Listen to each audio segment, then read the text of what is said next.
آقا، تمام تر تدابیر کے باوجود وبا پر قابو پانا دشوار ہو رہا ہے۔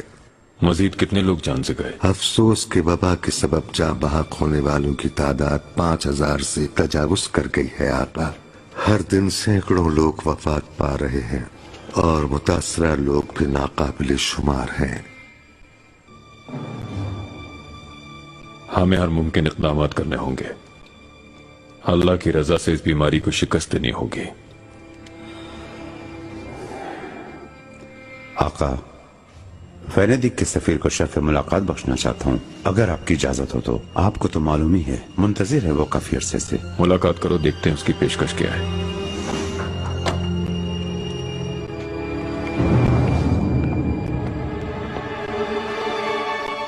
میرے آقا، امیر البحر خضر خیر الدین پاشا تشریف لائے، ان سے بندرگاہ پر ملاقات ہوئی تھی، آپ سے ملاقات کا شرف چاہتے ہیں۔ آنے دو سے۔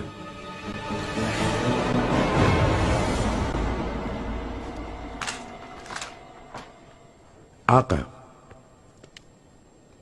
خوش آمدید امیر البحر پاشا۔ شکریہ آقا۔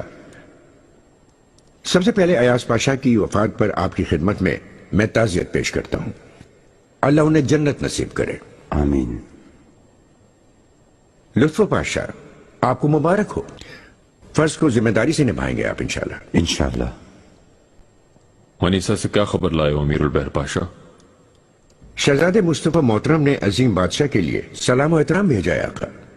وعلیکم السلام۔ کارخانے کے سلسلے میں آپ کے احکامات ان تک پہنچا دیے ہیں، لیکن وہ میری بات سن کر حیران رہ گئے، کیونکہ ان کا کہنا ہے کہ انہوں نے ساری معلومات آپ کو پہلے ہی فراہم کر دی تھی۔ کیسی معلومات؟ سفر کے دوران صورتحال کی وضاحت کے لیے انہوں نے ایک مکتوب بھیجا تھا، لیکن وہ مکتوب آپ تک پہنچ نہ پایا۔ اس کی نقل یہ رہی: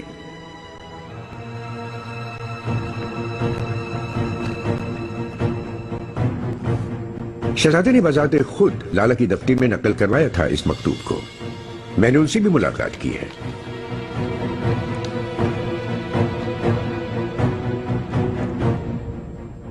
یہ کیسے ہو سکتا ہے مال کوچو؟ کیسے ہو سکتا ہے شہزادے کی جانب سے آنے والا مکتوب مجھے موصول نہ ہو؟ میرے آقا، مجھے کوئی معلومات نہیں۔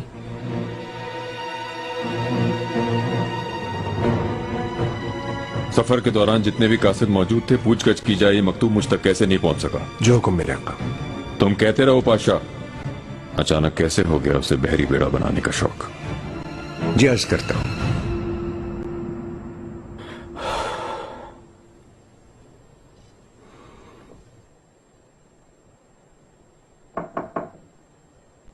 آؤ۔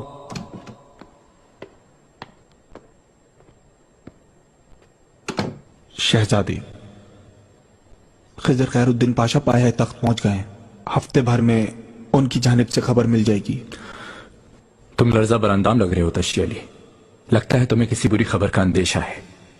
آپ کیسی باتیں کرتے ہیں شہزادے، لیکن سنگین کوتاہی کبھی پوشیدہ نہیں رہ سکتی۔ شہزادے، جہازوں کی تعمیر تو دور کی بات ہے، اسی جہاز پر سوار ہو کر آپ سمندر پر بھی گئے، آقا اس پر بھی خاموش نہیں رہیں گے۔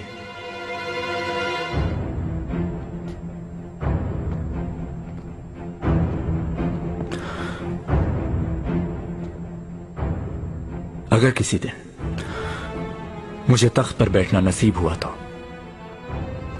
اس دن کے لیے مجھے تیار رہنا ہے تشی علی، کیونکہ بابا کی طرح اس جہاں پر کب کبھی تاری کرنے والا بادشاہ بننا چاہتا ہوں، اور یہ سب محل میں بیٹھ کر نہیں ہو سکتا۔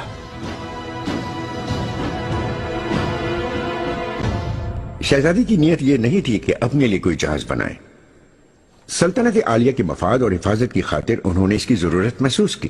کیسا مفاد ہے سلطنت کا؟ یہ تو آپ جانتے ہی ہیں کہ بحیرہ روم میں ہمیں سنگین خطرات کا سامنا ہے۔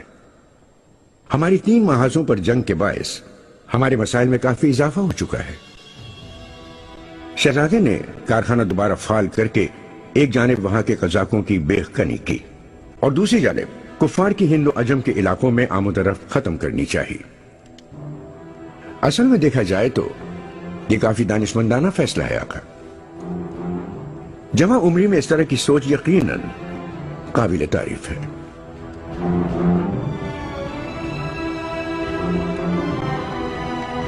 اللہ شہزادے کو عمر دراز عطا فرمائے. ظاہر ہے آقا کے لائق ہونے کے لیے شہزادے کی ایسی تربیت کی گئی ہے. ماشاءاللہ. آپ برحق فرماتے ہیں پاشا محترم.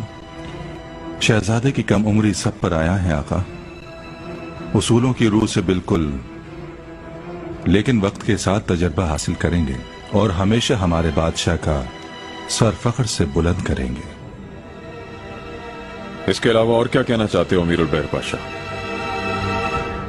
ایک معاملہ اور بھی ہے آقا، جس کی شہزادے نے بذات خود آپ کو اطلاع دینے کا حکم فرمایا ہے.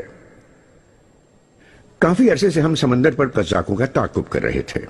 واسکو ڈی گاما کا بیٹا رعایا پر ظلم کر کے تجارتی جہازوں کو یرغمال بنا رہا تھا. اس نے کرمزادے کے حسن شیخ صاحب نامی معزز تاجر کے بیٹے کو اغوا کر کے بھاری تاوان وصول کرنا چاہا. لیکن اس کا میرے شہزادے سے کیا تعلق؟ آقا، شہزادے نے کارخانے میں تیار ہونے والے جہاز کے ذریعے سمندر پر سفر کیا. طلب کردہ تاوان بذات خود ان کے حوالے کرنے کے لیے گئے تھے اور قزاقوں کو زیر کر دیا. تم یہ کیا کہہ رہے ہو پاشا؟ یہ کیسی جرت ہے؟ یہ سب کرنے کی تم اجازت کیسے دے سکتے ہو؟ میں جب تک وہاں پہنچا تو شہزادے پہلے ہی روانہ ہو چکے تھے. شہزادے عافیت سے ہوں گے اللہ نے چاہا تو. شکر ہے کہ وہ عافیت سے ہیں ابو سعود صاحب. قزاقوں کو ان کے انجام تک پہنچا کر شیخ حسن صاحب کے بیٹے کی رہائی میں کامیاب ہو گئے. شیخ حسن صاحب بہت محترم شخصیت ہیں. شاید شہزادے ان کے احترام میں ایک کے بعد ایک خطا. شہزادے کا مقصد کیا ہے؟ یہ کیسی جرت ہے؟ ایک شہزادہ سمندری سفر کیسے کر سکتا ہے؟ کیسے اپنی جان کو اس طرح خطرے میں ڈال سکتا ہے؟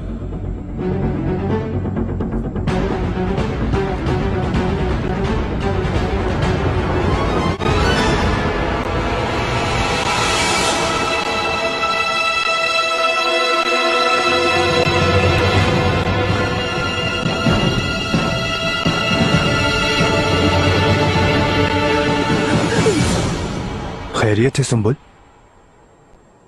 کیا آپ سیاسی مسائل میں بھی دلچسپی لینے لگے ہو؟ تمہیں اس سے کیا؟ میں جو بھی کروں اپنے کام میں تم سے بہتر جانتا ہوں. ہٹو فوراً میرے سامنے سے ابلیس کی شکل والے. قول سے الگ مت ہونا آپ نے، اگر الگ ہوئے تو بھیڑیے کھا جائیں گے تمہیں.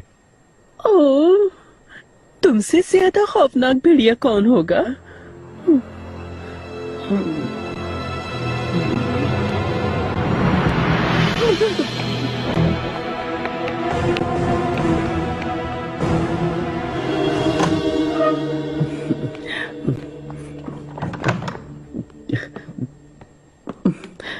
ملکہ کہو اب کیا ہے؟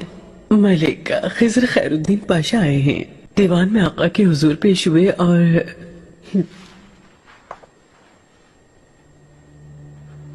بتایا کہ شہزادے مصطفیٰ نے آقا کی اجازت کے بغیر کارخانے کو بحال کرنے کے علاوہ سمندری سفر بھی طے کیا اور ظالم قزاق کو انہوں نے بذات خود انجام تک پہنچایا.